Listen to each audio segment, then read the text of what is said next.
আসসালামু আলাইকুম। আসলে ভিডিও করার মতন মন মানসিকতা কোনোটাই সম্পূর্ণভাবেই নাই, তারপরেও একটু খুব সেন্সিটিভ বিষয় নিয়ে কথা বলার জন্য আসলাম।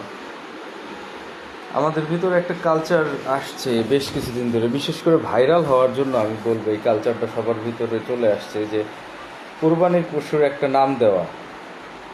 কোরবানির পশুর একটা নাম, হ্যাঁ আমি একটা পশুকে পালছি, লালন পালন করছি, তার আমি একটা নাম দিতে পারি, এটা অন্যায় কোনো কিছু না। বাট নির্দিষ্ট কোনো ব্যক্তির নাম দিয়ে যেভাবে আমরা ভাইরাল হওয়ার জন্য যেভাবে আমরা মানে নামগুলো প্রকাশ করি বিভিন্ন সময় বিভিন্নভাবে, তো ওই জিনিসটা কি কতটা মানবিক, কতটা সভ্যতার সাথে যায়? দেখেন, আমরা আজকে পশু কোরবানি করি স্রষ্টার জন্য, তাই না?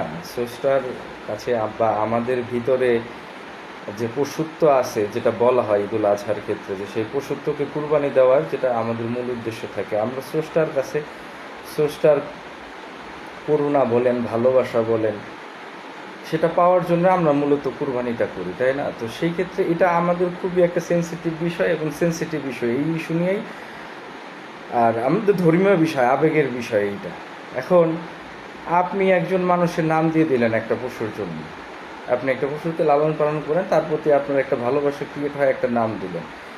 বাইরের কান্ট্রিগুলোতে তো, বা ভিন্ন ধর্মের যারা, ভিন্ন ধর্মাবলম্বী যে সমস্ত মানুষরা আছে পৃথিবীতে, তারাও তো বিভিন্ন রকমের প্রাণী আছে না? বিভিন্ন রকমের প্রাণী, আমরা কিছু কিছু প্রাণীর ক্ষেত্রে আমরা জানি যেগুলো নাপাক প্রাণী, অনেকেই তো সেই প্রাণীগুলো খুব পছন্দ করে, খুব পছন্দ করে লালন পালন করে। অন্যান্য ধর্মাবলম্বী যে সমস্ত আমাদের ভাই বোনেরা আছে, বা বিভিন্ন দেশের যে সমস্ত মানুষেরা আছে, তো তারা যদি ধরেন কোনো সেন্সিটিভ একটা নাম চয়েস করে সেই সমস্ত প্রাণীগুলোকে পালন করার সময়, বা তারা তাদের পন্থায়, তাদের ধর্মীয় রীতিতে যদি সেইটাকে তাদের স্রষ্টার কাছে আপনার কি বলে বলি হোক, বা যে কোনো রকমের কিছু হইতে পারে, সেই ক্ষেত্রগুলোতে যদি তারা ওই রকম কোনো সেন্সিটিভ নাম দিয়ে দেয়, নাম দিয়ে সেটা করে, সেটা কি আমাদের দিলে আঘাত দিয়ে করবে না? আমরা ব্যথিত হব না? আমরা অবশ্যই ব্যথিত হব। আপনি একজনকে খুব পছন্দ করতে পারেন, আপনার একজনকে অপছন্দর তালিকাতেও থাকতে পারে, এটা খুব বড় বিষয় না, থাকতেই পারে। তাই বলে আপনি কোরবানির পশুকে বিভিন্ন মানুষের নাম দিয়ে আপনি এটাকে প্রচারণা করবেন, এবং একটা সেন্সিটিভ বিষয় তো। সেম কাজটা আপনি আপনার ধর্মের করতেছেন, সেম কাজটা যদি অন্য ধর্মের কেউ করে, এই কাজটা যদি অন্য ধর্মের কেউ করে, আপনি সেই জিনিসটা নিতে পারবেন? আপনার জন্য সেই জিনিসটা মেনে নেওয়া কি খুব সহজ হবে?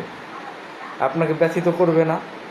তো এই যে একটা কালচার আমাদের ভিতরে আসছে, বিশেষ করে সোশ্যাল মিডিয়াতে, মানে আমি বলবো ভাইরাল হওয়ার জন্য, মানে সবার ভিতরে একটা ভাইরাল হওয়ার খিদা এমনভাবে জেগে বসেছে, মানে আমাকে ভাইরাল হতে হবে অ্যাট এনি কস্ট। ভাই এইখান থেকে বেরোয় আসে, এটা ধর্মীয় বিষয়, ধর্মীয় অনুভূতির বিষয়।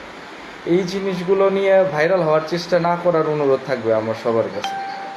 এটা খুবই দুঃখজনক, এটা আমাদের জন্য লজ্জার। এই কাজটা আপনার দয়া করে ভাই করেন না। আপনি অন্য কোনো কিছু কইরা ভাইরাল হন না ভাই, আপনারা তো ভাইরাল হওয়ার শখ, অনেক কিছু করা যায়, ওইগুলো কইরা ভাইরাল হন। ধর্মীয় ইস্যু নিয়ে ভাইরাল হওয়ার চেষ্টা করে না, এটা আমাদের জন্য লজ্জার। আশা করি এই বিষয়টা সবাই একটু মানে মনোযোগ দিয়ে বা দিল থেকে চেষ্টা করবেন বোঝার, দিলের থেকে চেষ্টা করেন, একেবারে আপনার দিল থেকে, আপনার দিল কী বলে, কাজটা কি ভালো হয়। তো আমার একটা অনুরোধ থাকবে, এবং সরকারের কাছেও অনুরোধ থাকবে, কেউ যদি ইচ্ছাকৃতভাবে মানে কোনো ব্যক্তির নাম নিয়ে এই জিনিসগুলোকে যেন খুব খুব কঠোর হাতে, খুব কঠোরভাবে এই জিনিসগুলোকে যেন প্রতিরোধ করা হয়, খুবই কঠোরভাবে আমি বলবো। এখান থেকে বেরোয় আসতে হবে, যে কোনো মূল্যে বেরোয় আসতে হবে। ধন্যবাদ, ভালো থাকবেন সবাই, আসসালামু আলাইকুম।